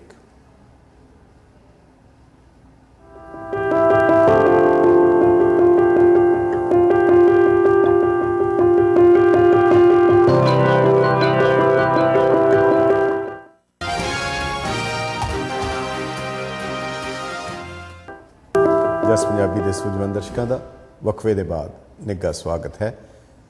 ਤੁਸੀਂ ਆਪਣੇ ਵਿਚਾਰ ਸੰਖੇਪ ਵਿੱਚ ਦੇ ਸਕਦੇ ਹੋ, ਪਰ ਬੇਨਤੀ ਜ਼ਰੂਰੀ ਹੈ ਕਿ ਗੱਲ ਕਰਨ ਲੱਗਿਆਂ ਟੀਵੀ ਦੀ ਆਵਾਜ਼ ਬਹੁਤ ਘੱਟ ਕਰ ਦਿਓ, ਨਹੀਂ ਤਾਂ ਆਪ ਦੀ ਆਵਾਜ਼ ਈਕੋ ਕਰੇਗੀ, ਗੂੰਜੇਗੀ ਔਰ ਤੁਹਾਡਾ ਸੁਨੇਹਾ ਨਹੀਂ ਮਿਲ ਸਕਦਾ। ਹੈਲੋ ਹੈਲੋ, ਸਤਿ ਸ਼੍ਰੀ ਅਕਾਲ ਜੀ। ਸਤਿ ਸ਼੍ਰੀ ਅਕਾਲ, ਕੌਣ ਬੋਲ ਰਹੇ ਜੀ? ਮੈਂ ਜੀ ਹਰਨੇਕ ਸਿੰਘ ਬੋਲ ਰਿਹਾ ਜੀ। ਕਿੱਥੋਂ ਵੀਰ ਜੀ? ਮੈਂ ਟਾਟਰ ਹੋ ਰਿਹਾ ਜੀ। ਹਾਂਜੀ, ਹੁਕਮ ਕਰੋ ਹਰਨੇਕ ਸਿੰਘ ਜੀ। ਇੱਕ ਸੱਜਣ ਦੱਸ ਰਹੇ ਸੀਗੇ ਕਿ ਜਦੋਂ ਮਤਲਬ ਆਪਣਾ ਵਿਆਹ ਹੁੰਦਾ ਉਦੋਂ ਉਹਨਾਂ ਨੂੰ ਭਾਈ ਪੁੱਛਦਾ ਵੀ ਤੁਸੀਂ ਅੰਮ੍ਰਿਤ ਛਕਿਆ ਜਾਂ ਨਹੀਂ ਛਕਿਆ, ਤੇ ਛਕ ਲਓ, ਤੇ ਜਾਂ ਸਿਰ ਮੁੰਨੇ ਵਾਲੇ ਜਿਹੜੇ ਨੇ ਉਹ ਲਾਵਾਂ ਕਰੀ ਜਾਂਦੇ ਨੇ, ਉਹ ਵਿਆਹ ਕਰਾਈ ਜਾਂਦੇ ਨੇ। ਮਤਲਬ ਆਪਾਂ ਬਹੁਤ ਜ਼ਿਆਦਾ ਜ਼ੋਰ ਆਣਾ ਨਾ ਸਿੱਖੀ ਦੇ ਵਿੱਚ ਹੁਣ ਇਸ ਵੇਲੇ ਸਿਰਫ ਅੰਮ੍ਰਿਤ ਤੇ ਆਪਾਂ ਦੇਈ ਜਾਂਦੇ ਜਾਂ ਵਾਲਾਂ ਤੇ ਦੇਈ ਜਾਂਦੇ ਆ ਜੀ। ਤੇ ਮਤਲਬ ਇਹਨੂੰ ਦੁਨੀਆ ਅੱਗੇ ਨੂੰ ਜਾ ਰਹੀ ਹੈ ਤੇ ਆਪਾਂ ਪਛਾਣ ਖਿੱਚਣ ਨੂੰ ਤੁਰੇ ਆ। ਅੱਜ ਉਹ ਕਿੰਨੇ ਕੁ % ਬੱਚਿਆਂ ਦੇ ਸਿਰਾਂ ਦੇ ਵਾਲ ਨੇ, ਜਾਂ ਤੁਸੀਂ ਜ਼ਬਰਦਸਤੀ ਕਿੰਨੇ ਕੁ ਦੇ ਵਾਲ ਰਖਾ ਸਕਦੇ ਹੋ। ਇੱਥੋਂ ਤੱਕ ਮਿਸਾਲਾਂ ਹੈਗੀਆਂ ਵੀ ਅਕਾਲੀ ਦੇ ਜਿਹੜੇ ਅਕਾਲੀ ਦਲ ਦੇ ਪੱਕੇ ਬੰਦੇ ਨੇ ਨਾ, ਜਿਹੜੇ ਅਕਾਲੀ ਲੀਡਰ ਨੇ, ਉਹਨਾਂ ਦੇ ਬੱਚੇ ਚੋਰੀ ਵਾਲ ਕਟਾਉਂਦੇ ਨੇ ਤੇ ਜਾ ਕੇ ਕਹਿ ਦਿੰਦੇ ਨੇ ਸਾਡੇ ਜ਼ਬਰਦਸਤ ਇਹਨੇ ਕੱਟ ਦਿੱਤੇ ਨੇ। ਇਸ ਕਰਕੇ ਇਹਨੂੰ ਆਪਾਂ ਵਾਲਾਂ ਦੇ ਦੁਆਲੇ ਸਿੱਖੀ ਨੂੰ ਰੱਖਿਆ। ਆਪਾਂ ਗੁਰੂ ਗ੍ਰੰਥ ਸਾਹਿਬ ਦਾ ਪ੍ਰਚਾਰ, ਗੁਰਬਾਣੀ ਦਾ ਪ੍ਰਚਾਰ ਦੇ ਵਿੱਚ ਲਿਖਿਆ, ਉਹ ਆਪਾਂ ਕਹਿ ਨਹੀਂ ਸਕਦੇ, ਸਿਰਫ ਵਾਲਾਂ ਤੱਕ ਹੀ ਧਰਮ ਨੂੰ ਕਰਕੇ ਰੱਖ ਲਿਆ ਜੀ। ਬਸ ਜੀ ਠੀਕ ਹੈ ਜੀ। ਗੱਲ ਇਹ ਹੈਗੀ ਹੈ ਕਿ ਜਿਹੜੇ ਅਸੂਲ ਗੁਰੂ ਸਾਹਿਬ ਨੇ ਦਿੱਤੇ ਹੈ, ਗੁਰੂ ਨਾਨਕ ਸਾਹਿਬ ਤੋਂ ਗੁਰੂ ਤੇਗ ਬਹਾਦਰ ਸਾਹਿਬ ਤੱਕ ਨੇ, ਉਹ 5 ਸੱਸੇ ਸੇਵਾ, ਸਿਮਰਨ, ਸੰਤੋਖ, ਸੱਚ, ਸੰਜਮ ਦੇ ਦਿੱਤੇ ਔਰ ਇਹਨਾਂ ਨੂੰ ਪੱਕਿਆਂ ਕਰਨ ਲਈ ਅੰਮ੍ਰਿਤ ਦੀ ਦਾਤ ਦਿੱਤੀ ਔਰ ਉਸ ਤੋਂ ਕਿਸੇ ਨੂੰ ਵੀ ਛੁਟਕਾਰਾ ਨਹੀਂ। ਉਹ ਅਖੀਰਲੀ ਮੰਜ਼ਲ ਹੈ, ਪਹਿਲੀ ਨਹੀਂ। ਇਹ ਨਹੀਂ ਕਿ ਬਾਹਰਲਾ ਸਰੂਪ ਧਾਰ ਕੇ ਤੇ ਬਾਕੀ ਸਾਰੇ ਕਰੀ ਜਾਏ, ਉਹ ਫਿਰ ਭੇਖੀ ਹੈ। ਬਹੁਤ ਬਹੁਤ ਧੰਨਵਾਦ। ਹੈਲੋ ਹਾਂਜੀ ਹਾਂਜੀ ਜੀ, ਹਾਂਜੀ ਹਾਂਜੀ ਹਾਂਜੀ, ਲਾਂਬਾ ਸਾਹਿਬ ਫਤਿਹ ਜੀ। ਫਤਿਹ, ਕੌਣ ਬੋਲ ਰਹੇ ਜੀ? ਹੈਲੋ ਹਾਂਜੀ, ਕੌਣ ਬੋਲ ਰਹੇ ਜੀ? ਦੱਸੋ, ਆਵਾਜ਼ ਆ ਰਹੀ ਹੈ ਤੁਹਾਡੀ, ਯੂ ਆਰ ਆਨਲਾਈਨ। ਜਰਸੀ ਤੋਂ ਬੋਲਦੇ ਆ ਜੀ। ਕੌਣ ਜੀ? ਹਾਂ, ਮੈਂ ਬੋਲਦਾ ਜੀ, ਪ੍ਰਦੀਪ ਸਿੰਘ ਬੋਲਦਾ। ਹਾਂਜੀ, ਹੁਕਮ ਕਰੋ ਜੀ। ਅੱਛਾ, ਮੈਂ ਇਹੀ ਕਹਿਣਾ ਸੀ, ਸਪਸ਼ਟ ਕਰਿਓ ਵੀ ਬਾਣੀ ਬ੍ਰਹਮਾ ਵੇਦ ਧਰਮ ਦਿਰੜੋ। ਜੀ ਜੀ, ਇਹਦੇ ਅਰਥ ਸਪਸ਼ਟ ਨਹੀਂ ਹੋਏ ਪੂਰੇ। ਵੇਦ ਦਾ ਅਰਥ ਗਿਆਨ ਹੈ, ਇਸ ਦੇ ਵਿੱਚ ਕੋਈ ਦੁਬਦਾ ਨਹੀਂ ਹੈਗੀ ਹੈ। ਵੇਦ ਦਾ ਮਤਲਬ ਗਿਆਨ ਹੁੰਦਾ ਹੈ, ਪ੍ਰਭੂ ਦਾ ਗਿਆਨ, ਬ੍ਰਹਮ ਗਿਆਨ। ਮੈਂ ਨਾਲ ਲਫ਼ਜ਼ ਵੀ ਵਰਤਿਆ ਸੀ, ਬ੍ਰਹਮਾ ਬਾਣੀ, ਬ੍ਰਹਮਾ ਵੇਦ ਧਰਮ ਦ੍ਰਿੜੋ। ਬ੍ਰਹਮ ਗਿਆਨ ਦੀ ਹਾਸਲ ਕਰਦਿਆਂ ਹੋਇਆਂ ਧਰਮ ਨੂੰ ਦ੍ਰਿੜ ਕਰਨਾ ਹੈ ਜੀ। ਇੱਕ ਬੇਨਤੀ ਹੋਰ ਹੈ ਜੀ, ਵੀ ਵੇਦ ਦੇ ਵਿੱਚ ਜਿਹੜੇ ਚਾਰੇ ਵੇਦ ਆ, ਹਿੰਦੂ ਸ਼ਬਦ ਕਿਤੇ ਵੀ ਨਹੀਂ ਆਉਂਦਾ ਜੀ। ਚਲੋ, ਉਹ ਸਾਡਾ ਵਿਸ਼ਾ ਨਹੀਂ ਹੈਗਾ, ਨਹੀਂ ਆਂਦਾ ਉਹ ਜਾਣਨ, ਤੇ ਮੈਂ ਹੁਣ ਉਹਦੇ ਬਾਰੇ ਨਹੀਂ ਕੁਝ ਕਹਿ ਸਕਦਾ, ਮੇਰੀ ਉਹਦੇ ਬਾਰੇ ਨੌਲੇਜ ਨਹੀਂ ਹੈ ਜੀ। ਬਹੁਤ ਬਹੁਤ ਧੰਨਵਾਦ। ਹੈਲੋ, ਆਵਾਜ਼, ਹਾਂਜੀ, ਆਵਾਜ਼ ਬੰਦ ਕਰਕੇ ਗੱਲ ਕਰੋਗੇ? ਹਾਂਜੀ, ਟੀਵੀ ਦੀ। ਹੈਲੋ, ਹਾਂਜੀ ਹਾਂਜੀ, ਦੱਸੋ, ਕੌਣ ਬੋਲ ਰਹੇ ਜੀ? ਮੈਂ ਜਸਦੀਪ ਗੋਗਲ ਬੋਲ ਰਹੀ ਹਾਂ, ਕੈਲੀਫੋਰਨੀਆ ਤੋਂ। ਹਾਂਜੀ, ਮੈਂ ਐਕਚੁਅਲੀ ਇਹ ਵਿਆਹ ਦੀਆਂ ਗੱਲਾਂ ਹੋ ਰਹੀਆਂ ਸਾਡੇ ਸਿੱਖੀ ਦੇ ਵਿੱਚ, ਤੇ ਮੈਂ ਤੁਹਾਨੂੰ ਕੁਐਸਚਨ ਪੁੱਛਣਾ ਸੀਗਾ ਕਿ ਤੁਹਾਡੀ ਸੋਚ ਕੀ ਹੈ ਜਦੋਂ ਅੱਜ ਕੱਲ ਦੇ ਜ਼ਮਾਨੇ ਦੇ ਵਿੱਚ ਕੁੜੀ ਮੁੰਡਾ ਇਕੁਅਲ ਬਰਾਬਰ ਹੋ ਰਹੇ ਆ ਜੀ ਲਾਈਫ ਦੇ ਵਿੱਚ, ਪਾਰਟਨਰਸ ਵਾਂਗੂ ਜੀ, ਤੇ ਤੁਹਾਡੀ ਇਸ ਦੇ ਵਿੱਚ ਰਾਈਟ ਹੈਗੀ ਹੈ ਕਿ ਲਾਵਾ ਹੁੰਦੇ ਵੇਲੇ ਜਦੋਂ ਮੁੰਡਾ ਕੁੜੀ ਮੋਸਟਲੀ ਮੁੰਡਾ ਅੱਗੇ ਹੁੰਦਾ ਤੇ ਫੀਮੇਲ ਪਿੱਛੇ ਹੁੰਦੀ ਹੈ ਜੀ। ਤੇ ਅੱਜ ਕੱਲ ਦੇ ਜ਼ਮਾਨੇ ਵਿੱਚ ਲੋਕੀ ਸੋਚਦੇ ਆ ਕਿ ਇਕੱਠੇ ਚੱਲਣਾ ਚਾਹੀਦਾ, ਇਕੱਠੇ ਹੋਣਾ ਚਾਹੀਦਾ, ਤੇ ਤੁਹਾਡੀ ਇਸ ਰਾਈਟ ਕੀ ਹੈ ਕਿ ਮੁੰਡਾ ਕੁੜੀ ਇਕੱਠੇ ਟੁਗੇਦਰ ਸਾਈਡ ਬਾਈ ਸਾਈਡ ਲਾਵਾਂ ਲੈਣ? ਮੈਂ ਇਹਦੇ ਬਾਰੇ ਮੈਂ ਨਾ ਕੋਈ ਤੁਹਾਨੂੰ ਛੋੜ ਦੇ ਸਕਦਾ, ਨਾ ਕੋਈ ਤੁਹਾਡੇ ਤੇ ਰਿਸਟ੍ਰਿਕਸ਼ਨ ਲਗਾ ਸਕਦਾ। ਜੋ ਉਹਦੇ ਵਿੱਚ ਲਿਖਿਆ ਉਹ ਮੈਂ ਤੁਹਾਨੂੰ ਦੱਸ ਸਕਦਾ। ਬਾਕੀ ਇੱਕ ਸੱਜਣ ਦੀ ਵਿਆਖਿਆ ਕਰ ਰਹੇ ਸੀ, ਕਹਿੰਦੇ ਕਿ ਜਿਵੇਂ ਕੋਚ ਦੇ ਵਿੱਚ ਘੋੜਾ ਅੱਗੇ ਹੁੰਦਾ, ਪਿੱਛੇ ਕੋਚਵਾਨ ਪਿੱਛੇ ਬਹਿੰਦਾ, ਅੱਗੇ ਨਹੀਂ ਹੁੰਦਾ, ਉਹ ਘੋੜੇ ਨੂੰ ਕਾਬੂ ਰੱਖਦਾ। ਸੋ ਜਿਹੜੀ ਬੀਬੀ ਹੈ ਉਹਨੂੰ ਹਮੇਸ਼ਾ ਕਾਬੂ ਰੱਖਦੀ ਹੈ। ਬਹੁਤ ਬਹੁਤ ਧੰਨਵਾਦ। ਹੈਲੋ ਹੈਲੋ, ਹਾਂਜੀ ਹਾਂਜੀ, ਸਤਿ ਸ਼੍ਰੀ ਅਕਾਲ ਜੀ, ਮੈਂ ਪ੍ਰਿਤਪਾਲ ਬੋਲ ਰਹੀ ਹਾਂ। ਹਾਂਜੀ, ਕਿੱਥੋਂ? ਨਿਊਯਾਰਕ ਤੋਂ ਬੋਲ ਰਹੀ ਹਾਂ ਮੈਂ ਜੀ। ਮੈਂ ਤੁਹਾਡੇ ਨਾਲ ਮਤਲਬ ਪੁੱਛਣਾ ਸੀ ਕਿ ਜਿਹੜੇ ਸਿੰਧੀ ਨੇ ਉਹ ਗੁਰੂ ਨਾਨਕ ਸਾਹਿਬ ਨੂੰ ਬਹੁਤ ਮੰਨਦੇ ਨੇ ਜੀ, ਪਰ ਉਹ ਸਾਰੇ ਕੇਸ ਉਹਨਾਂ ਦੇ ਨਹੀਂ ਹੁੰਦੇ ਜੀ ਜੀ, ਗੁਰਸਿੱਖ ਤੇ ਨਹੀਂ ਕਹਿਲਾਉਂਦੇ। ਨਹੀਂ, ਉਹ ਮੱਤੇ ਗੁਰਮੱਤੇ ਵੀ ਉਹਨਾਂ ਨੂੰ ਲਾਗੂ ਹੁੰਦੇ ਨੇ। ਦੇਖੋ, ਇਹ ਜਿਹੜਾ ਮਤੇ ਗੁਰਮਤੇ ਹੈਗਾ, ਇਹ ਸਿੱਖ ਰਹਿਤ ਮਰਿਆਦਾ ਜਿਹੜਾ ਆਪਣੇ ਆਪ ਨੂੰ ਸਿੱਖ ਦੀ ਰਹਿਤ ਦੇ ਵਿੱਚ ਮੰਨਦਾ ਹੈ, ਉਹਦੇ ਤੇ ਲਾਗੂ ਹੈ। ਅਗਰ ਉਹ ਕਰਦੇ ਆ ਉਹਨਾਂ ਦੇ ਉੱਤੇ ਕੋਈ ਰਿਸਟ੍ਰਿਕਸ਼ਨ ਨਹੀਂ, ਅਗਰ ਉਹ ਕਰਦੇ ਆ ਤੇ ਉਹਨਾਂ ਦੇ ਉੱਤੇ ਕੋਈ ਪਾਬੰਦੀ ਸਿੱਖ ਰਹਿਤ ਮਰਿਆਦਾ ਮੁਤਾਬਕ ਨਹੀਂ ਹੈ। ਉਹ ਉਹਨਾਂ ਦੀ ਆਪਣੀ ਮਰਿਆਦਾ ਹੈ। ਉਹ ਗੁਰੂ ਸਾਹਿਬ ਦੇ ਉੱਤੇ ਇਸ਼ਟ ਉਸ ਨੂੰ ਆਪਣਾ ਗੁਰੂ ਨਾਨਕ ਸਾਹਿਬ ਨੂੰ ਮੰਨਦੇ ਆ, ਗੁਰੂ ਨਾਨਕ ਸਾਹਿਬ ਤੱਕ ਹੀ ਉਸ ਨੂੰ ਆਪਣਾ ਇਸ਼ਟ ਮੰਨਦੇ ਆ ਜੀ। ਉਹਨਾਂ ਦੇ ਉੱਤੇ ਲਾਗੂ ਨਹੀਂ ਹੈ ਰਹਿਤ ਮਰਿਆਦਾ। ਬੰਦ ਨਾ ਕਰਨਾ, ਮੈਂ ਤੁਹਾਨੂੰ ਇੱਕ ਹੋਰ ਗੱਲ ਸ਼ੇਅਰ ਕਰਨਾ ਚਾਹਨੀ ਆ ਜੀ। ਇੱਕ ਹਰਬੰਸ ਸਿੰਘ ਜਗਾਦਰੀ ਉਹਨਾਂ ਨੇ ਵਿਆਹ ਕਰਵਾਇਆ ਸੀ। ਕ੍ਰਿਸ਼ਨਾ ਕਪੂਰ ਐਕਟ੍ਰੈਸ ਸੀ ਤੇ ਉਹਨਾਂ ਦੇ ਹਸਬੈਂਡ ਜਿਹੜੇ ਨੇ ਉਹ ਸਿੰਧੀ ਨੇ ਜੀ। तो YouTube ਤੇ ਮੈਂ ਰੀਸੈਂਟਲੀ ਦੇਖੀ ਹੈ। ਉਹ ਮੈਨੂੰ ਪਹਿਲਾਂ ਪਤਾ ਨਹੀਂ ਸੀ। ਹਰਬੰਸ ਸਿੰਘ ਜਗਾਦਰੀ ਵਾਲਿਆਂ ਨੇ ਖੁਦ ਉਹਨਾਂ ਦਾ ਵਿਆਹ ਕਰਾਇਆ ਸੀ। ਪਤਾ ਮੇਰੇ ਕੋਲ ਮੇਰੀ ਨੌਲੇਜ ਨਹੀਂ। ਬਹੁਤ ਬਹੁਤ ਧੰਨਵਾਦ ਹੈ ਉਹ ਹੈਗੀ ਉਹ YouTube ਮੈਂ ਤੇ ਉਹਨਾਂ ਨੇ ਗੁਰਸਿੱਖ ਮਰਿਆਦਾ ਨਾਲ ਕੀਤਾ ਸੀ। ਤਾਂ ਦੋਨੋਂ ਹੀ ਨਹੀਂ ਹੈਗੇ। ਠੀਕ ਹੈ ਕਿ ਮੇਰੇ ਮਨ ਵਿੱਚ ਸਵਾਲ ਆਇਆ ਸੀਗਾ ਕਿ ਮਤਲਬ ਕਿ ਉਹਨਾਂ ਨੇ ਗੁਰਸਿੱਖ ਤਰੀਕੇ ਨਾਲ ਕਿਉਂ ਵਿਆਹ ਕੀਤਾ ਹੈ। ਠੀਕ ਹੈ ਜੀ। Thank you. ਅੱਛਾ ਜੀ, ਥੈਂਕ ਯੂ। ਸਤਿ ਸ਼੍ਰੀ ਅਕਾਲ ਜੀ। ਹੈਲੋ ਟੀਵੀ ਦੀ ਆਵਾਜ਼ ਘੱਟ ਕਰਕੇ ਗੱਲ ਕਰੋਗੇ ਜੀ।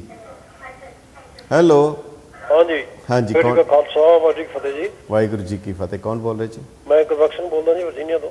ਜੀ ਭਾਈ ਸਾਹਿਬ ਹੁਕਮ ਕਰੋ। ਭਾਈ ਸਾਹਿਬ ਹੁਣੇ ਤੁਸੀਂ ਇਹ ਚੀਜ਼ ਦਾ ਜ਼ਿਕਰ ਕੀਤਾ ਸੀ ਜੀ ਕਿ ਜਿਹੜਾ ਗ੍ਰੰਥੀ ਸਿੰਘ ਆ ਜੀ। ਉਹ ਸਿੱਖ ਬੀਬੀ ਤੇ ਸਿੱਖ ਹੀ ਪੁਰਸ਼ ਦਾ ਵਿਆਹ ਕਰਾ ਸਕਦਾ ਹੈ। ਅਕਾਲ ਤਖਤ ਸਾਹਿਬ ਦਾ ਹੁਕਮਨਾਮਾ ਮੈਂ ਤੁਹਾਨੂੰ ਪੜ੍ਹ ਕੇ ਦੱਸ ਰਿਹਾ ਹਾਂਜੀ ਜੀ। ਨਹੀਂ ਚਲੋ ਮੈਂ ਉਹ ਹੁਕਮਨਾਮੇ ਦੇ ਉੱਤੇ ਕੋਈ ਕਿੰਤੂ ਪਰੰਤੂ ਨਹੀਂ ਆ ਜੀ। ਮੈਂ ਇਹ ਕੋਈ ਆਉਣ ਵਾਲੇ ਸਮੇਂ 'ਚ ਜਾਂ ਕੋਈ ਪੁਰਾਣਾ ਹੁਕਮਨਾਮਾ ਇਹੋ ਜਿਹਾ ਕੋਈ ਵੀ ਹੈਗਾ ਕਿ ਜਿਹੜੇ ਅਗਲੇ ਬੰਨੇ ਵਿਆਹ ਕਰਾਉਣ ਵਾਲੇ ਆ ਉਹਨਾਂ ਦੇ ਉੱਤੇ ਵੀ ਕੋਈ ਕੰਡੀਸ਼ਨ ਹੈਗੀ ਆ ਕਿ ਉਹ ਸਿੱਖ ਹੋਣ ਦੀਆਂ ਕੰਡੀਸ਼ਨਾਂ ਪੂਰੀਆਂ ਕਰਨ ਕਿ ਨਾ ਕਰਨ? ਨਹੀਂ ਸਮਝਿਆ, ਸਮਝ ਨਹੀਂ ਆਈ ਤੁਹਾਡੀ ਗੱਲ। ਜਿਵੇਂ ਕਿ ਹੁਣੇ 2-3 ਵਾਰੀ ਜ਼ਿਕਰ ਆਇਆ ਕਿ ਜਿਹੜੇ ਸਿੰਘ ਆ ਉਹ ਸਿੱਖ ਨਹੀਂ ਹੁੰਦੇ, ਕੇਸਾਂ ਦੀ ਬਦਬੀ ਕੀਤੀ ਹੁੰਦੀ ਆ, ਜਾਂ ਬੀਬੀਆਂ ਵੀ ਹਰ ਹਾਲਤ 'ਚ ਪੂਰਨ ਮਤਲਬ ਗੁਰਸਿੱਖੀ 'ਚ ਨਹੀਂ ਹੁੰਦੀਆਂ ਪਰਫੈਕਟ। ਦੇਖੋ ਪਰਫੈਕਟ ਦੋ ਗੱਲਾਂ ਬੜੀਆਂ ਸਿੰਪਲ ਹੈਗੀਆਂ ਜਿਹੜੀ ਮੈਨੂੰ ਸਮਝ ਆ ਰਹੀ ਹੈ। ਮੈਂ ਆਪਣੀ ਸਮਝ ਦੀ ਤੁਹਾਡੇ ਨਾਲ ਗੱਲ ਸਾਂਝੀ ਕਰ ਰਿਹਾ। ਉਹਦੇ ਵਿੱਚ ਲਫ਼ਜ਼ ਲਿਖਿਆ ਅਨਮਤ, ਗੈਰ ਸਿੱਖ। ਜਿਹੜਾ ਬੰਦਾ ਅਗਰ ਕੋਈ ਸਿੱਖ ਹੁੰਦਿਆਂ ਅਗਰ ਉਸਨੇ ਕੇਸਾਂ ਦੀ ਬੇਦਬੀ ਕੀਤੀ ਜਾਂ ਕੁਝ ਹੋਰ ਕੀਤਾ, ਉਹ ਗੈਰ ਸਿੱਖ ਨਹੀਂ ਹੈ, ਉਹ ਬਲਕਿ ਪਤਤ ਸਿੱਖ ਹੈ। ਦੂਜਾ ਇੱਕ ਸਿੱਖ ਹੈ, ਇੱਕ ਅੰਮ੍ਰਿਤਧਾਰੀ ਸਿੱਖ ਹੈ, ਔਰ ਇਸ ਸੱਜਣ ਦੇ ਕੋਲ ਇੱਕ ਐਡੀਸ਼ਨਲ ਕੁਆਲੀਫਿਕੇਸ਼ਨ ਆ ਗਈ ਹੈ, ਪਤਤ ਸਿੱਖ ਹੈ। ਇਹ ਰਹੇਗਾ ਸਿੱਖੀ ਪਰ ਰਹੇਗਾ ਪਤਤ ਜੀ। ਇਸ ਕਰਕੇ ਉਸ ਹਾਲਤ 'ਚ ਉਹਦਾ ਵਿਆਹ ਜਿਹੜਾ ਆ ਉਹ ਹੋ ਸਕਦਾ ਹੈ ਉਹਨੂੰ ਤਾੜਨਾ ਵੀ ਬਾਅਦ 'ਚ ਉਹ ਬੇਸ਼ੱਕ ਅੰਮ੍ਰਿਤ ਛਕ ਕੇ ਫਿਰ ਤਾੜਨਾ ਵੀ ਕੀਤੀ ਜਾ ਸਕਦੀ, ਸਭ ਕੁਝ ਹੈ, ਪਰ ਉਹਨੂੰ ਗੈਰ ਸਿੱਖ ਨਹੀਂ ਕੀਤਾ ਕਿਹਾ ਜਾ ਸਕਦਾ ਜੀ। ਇਹ ਮੇਰੀ ਸਮਝ ਹੈ। ਹੋ ਸਕਦਾ ਮੈਂ ਗਲਤ ਹਾਂ, ਕਿਤੇ ਮੈਨੂੰ ਵੀ ਨਾ ਖਿੱਚ ਲਿਆ ਜਾਏ ਉੱਥੇ ਜੀ। ਠੀਕ ਹੈ ਜੀ, ਬਹੁਤ ਬਹੁਤ ਧੰਨਵਾਦ ਤੁਹਾਡਾ ਜੀ। Thank you. ਹੈਲੋ ਹਾਂਜੀ ਜੀ। ਕੌਣ ਬੋਲ ਰਹੇ ਜੀ? ਤੁਸੀਂ ਟੀਵੀ ਦੀ ਆਵਾਜ਼ ਬੰਦ ਕਰਕੇ ਗੱਲ ਕਰੋ। ਹਾਂਜੀ ਕੌਣ ਬੋਲ ਰਹੇ ਜੀ?